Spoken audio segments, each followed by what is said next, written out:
ఏంటత్తా బాగున్నావా? నేనెవరు అమ్మ గుర్తులేదు. నేను గుర్తులేనా నీకు? అని మనవరాలు అవుతానులే గాని ఎలక్షన్లు వస్తున్నాయి, ఓటేస్తావా? చేయకూడదు అనుకునే సార్ నేను. ఏం ఎందుకు వేయకూడదు? నేను చచ్చిపోతా ఓటేస్తా. ఎందుకు చచ్చిపోతావు? ఎవరు చెప్పారు? లోకం చెప్పింది, భగవంతుడు. భగవంతుడు చెప్పారా? ఎప్పుడు? ఎప్పుడో ఏందో నీ కథ నువ్వు నడుపుకొని నడిచేది మెల్లమెల్లగా అంతే. కాదు, ఎప్పుడు చెప్పారు చెప్పు. అంటే నీకేనా ఇంకా ఓట్లు వేసే వాళ్ళందరూ చచ్చిపోతారా? లేదు, నా కాడికే. నీ కాడికేనా? ఎవరు చెప్పారు? అరే భగవంతుడు ఎప్పుడు చెప్పాడు చెప్పు. భగవంతుడు ఎప్పుడు చెప్పాడు? పొద్దున చెప్పిండు. పొద్దున్న ఎక్కడ చెప్పాడు? అరే మధ్యలో చెప్పిండు. పొద్దున మధ్యాహ్నం క్లారిటీ చెప్పు. పొద్దున్న చెప్పాడా మధ్యాహ్నం చెప్పాడా? మధ్యాహ్నం పడుకుని చెప్పిండావా? మధ్యాహ్నం పడుకునేటప్పుడు చెప్పాడా? కాకపోతే ఏందో నీ కట్టన్నాడు అని వెనక ఉండదు కానీ తాత ఓటేస్తే చచ్చిపోతారండి. దేవుడు అలా చెప్పడే. దేవుడు ఎప్పుడు అలాంటి అబద్ధాలు మాట్లాడు. అది నాదే అబద్ధం అనుకో, ఇంకెందుకు వాళ్ళు అబద్ధం లేదు నేను చెప్తా. కొన్ని గతంలో ఎన్నికలు వచ్చాయి కదా, అప్పుడు వేసావు ఓటు?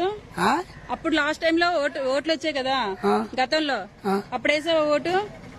ఇంకోసారి వస్తుందా? ఇంకోసారి కాదు తాత, ఇంతకు ముందు ఎన్నికలు అయిపోయాయి కదా గతంలో, అప్పుడు వేసావా ఓటు? వేస్తా.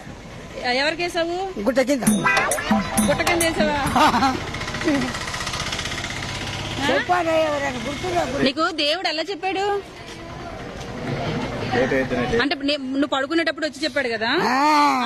ఓకే, నువ్వు పడుకునేటప్పుడు కూర్చొని చెప్పాడా లేకపోతే లేపి చెప్పాడా? మధ్యలో వచ్చి నీ ఓటయ్యకు పెద్దవంశీ కొమరయ్య వద్దు అని అన్నాడు అంతే. అప్పుడు నువ్వేమన్నావు? ఏయనయ్యా అన్న అంతే. ఎందుకు ఏంటని అడగలేదా? ఏడికా మీ కాడు నువ్వు తిన్నాడు అమ్మ కథ. ఇంతకీ ఏ దేవుడు వచ్చాడు? శివుడా, రాముడా, కృష్ణుడా? ఎవరు వచ్చారు? ఇప్పుడు మనకు హిందువులో ఎట్లేస్తాడో అట్లా వచ్చిండమ్మా. అదే ఏ దేవుడు? బోల్డ్ మంది ఉన్నారు కదా హిందువుల్లో. అంటే ఏ దేవుడు వచ్చాడు నీకు? నువ్వెవరిని ఎక్కువ దేవుడిని పూజిస్తావు? చేత కాదు అబ్బా, నీ సత్తా చేత కాదు.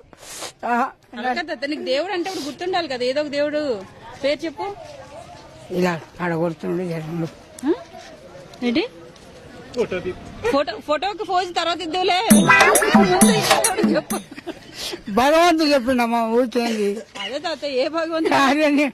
అన్ని గుర్తుపెట్టుకున్నామా? అవునా?